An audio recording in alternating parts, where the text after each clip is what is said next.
Товарищи мужчины, пригласите, пожалуйста, к экранам товарищей женщин, ваших боевых подруг, хранительниц семейного очага. Я им сегодня перца задам. Ведь в жизни каждого, практически каждого мужчины бывают такие дни, когда тарелка вовремя поданного супа спасает семью. Сейчас я научу вас, как за 30, максимум за 40 минут приготовить тарелку спасительного супа. Во-первых, мясо нарежьте помельче. А во-вторых, не связывайтесь вы сегодня с растапливанием куртюка. Нет, это ни к чему. И даже огонь под казаном разводить ни к чему. Берете немного растительного масла, так, чтобы донышко покрыло.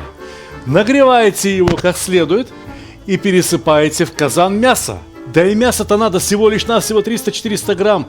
Его можно мелко нарезать, либо даже пропустить через мясорубку, пока масло разогревается. Действуем очень быстро, практически в режиме реального времени. Распределяем мясо по дну казана, кастрюли. Знаете, что я хочу сказать? Наверное, я даже слегка многовато взял мяса. Достаточно было бы просто покрыть мясом дно. С одной стороны мясо пожарится буквально за 1,5-2 минуты. И как только перемешали мясо, точнее перевернули его на другую сторону, можно насыпать лук. Я надеюсь, что головку лука средненьким кубиком можно нарезать как раз за эти пару минут. Пожалуй, что именно сейчас тот редкий момент, когда я рекомендую добавить нагрев под кастрюли практически на максимум, чтобы и мясо, и лук пожарились как можно скорее, чтобы зарумянились и лук, и мясо одновременно. Пока будет обжариваться лук да мясо, нарежьте, пожалуйста, пару морковок вот таким кубиком. И не забудьте посолить и лук, и мясо. Щепотка раз, щепотка два. Этого достаточно. Не забывайте иногда помешивать, ведь нагрев под кастрюлей очень сильный, легко может пригореть. Чем больше воды испаряется, тем задорнее начинает звенеть казан. И полюбуйтесь, мясо да лучок начинают краснеть. Непременно надо довести и мясо, и лук до красного цвета. И только потом добавлять следующий ингредиент. Мелко нарезанную морковь. Я хочу здесь пояснить кое-что. Вы же понимаете, человек вчера веселился, радовался, может быть плясал, может быть в караоке пел. А сегодня ему самую малость, чуточку, нехорошо. Поэтому супчик должен выглядеть очень аппетитно. И в каждой ложке жиденького супа, который организм еще кое-как согласен принять, должно попасться все. И подрумяненный кусочек мяса, и очень весело, бодро выглядящая морковка. Супчик должен быть кисленьким, очень аппетитным, красненьким, очень приятно пахнуть. Поэтому добавьте в него хотя бы 1-2 протертых помидора. Вот так, пиалушечка, вполне достаточно. Только помидорам непременно надо дать прижариться. Поэтому огонь не убавляем, а перемешиваем почаще. Следим, чтобы все румянилось, но ни в коем случае не пригорело. Не шутите с мужем в такой момент.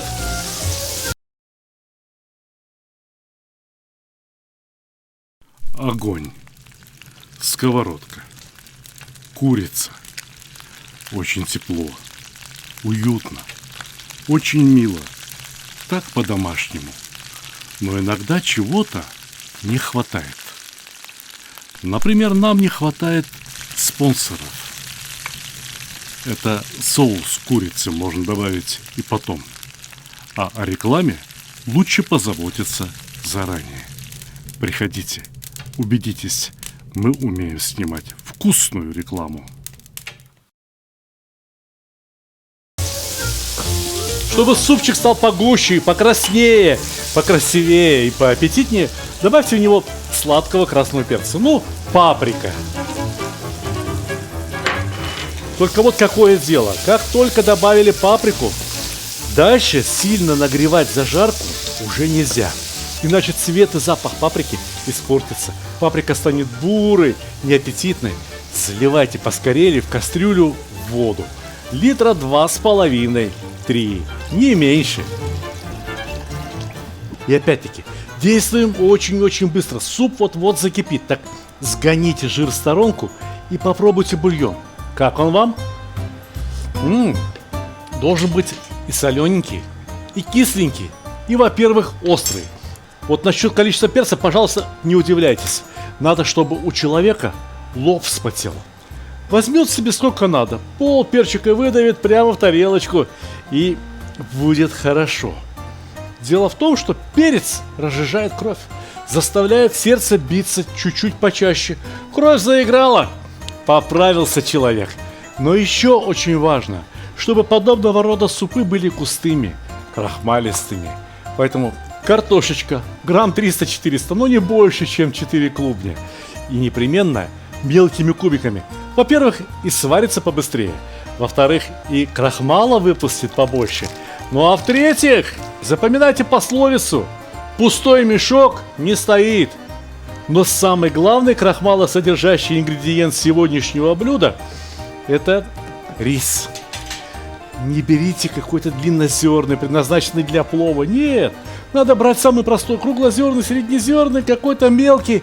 Самое главное, чтобы он крахмала содержал в себе как можно больше. И посмотрите, если он достаточно чистый, на нем нет пыли, камешков, а есть только рисовая пудра, которая, собственно говоря, и является крахмалом, насыпайте рис прямо так.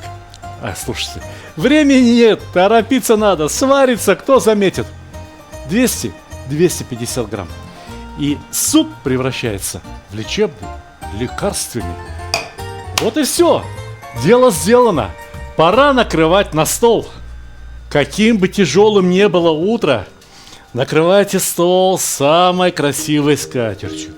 Подавайте на стол самый красивый хлеб. Очень важно, чтобы настроение у человека исправилось. И очень важно, чтобы супчик получился кисло-остреньким, вкусным. А теперь скажите мне, остренький, понятно, вот он перчик, вот у меня чеснок к столу.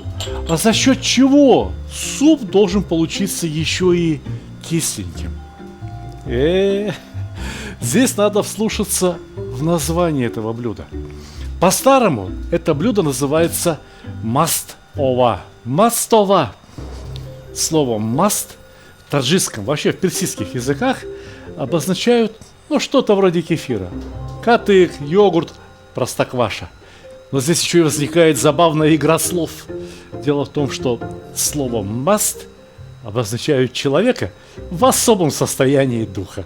Но у этого блюда есть еще и другое название. Оши катыки, то есть обед с кефиром. И именно за счет кефира суп получает завершающие нотки своего целебного действия. Всю мелко нарезанную зелень перекладываем прямо в кефир, в маст, катык, чесночок. Кладите щедро, ничего не бойтесь. Чеснок улучшает аппетит, чеснок улучшает настроение. Итак, 5-6 зубчиков чеснока через чеснокодавилку. А если было время, хорошо бы порубить ножом. Буквально щепотка соли сверху, но если это еда, то она должна быть соленая. И перемешиваем. Проверьте супчик еще раз. Как насчет соли? Если не досолили, поправить можно. А вот если пересолите, скандала не избежать. Но если вы готовите от всей души, если вы готовите с любовью, как можно испортить настолько простое блюдо?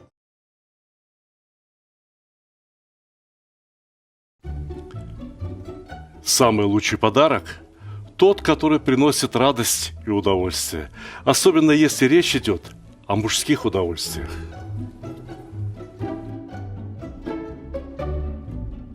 Самый лучший подарок – тот, который приносит пользу. Например, кому не хотелось бы наконец-то разобраться в приготовлении мяса? Самый лучший подарок – это то, что принесет хорошее настроение в погожий, солнечный день.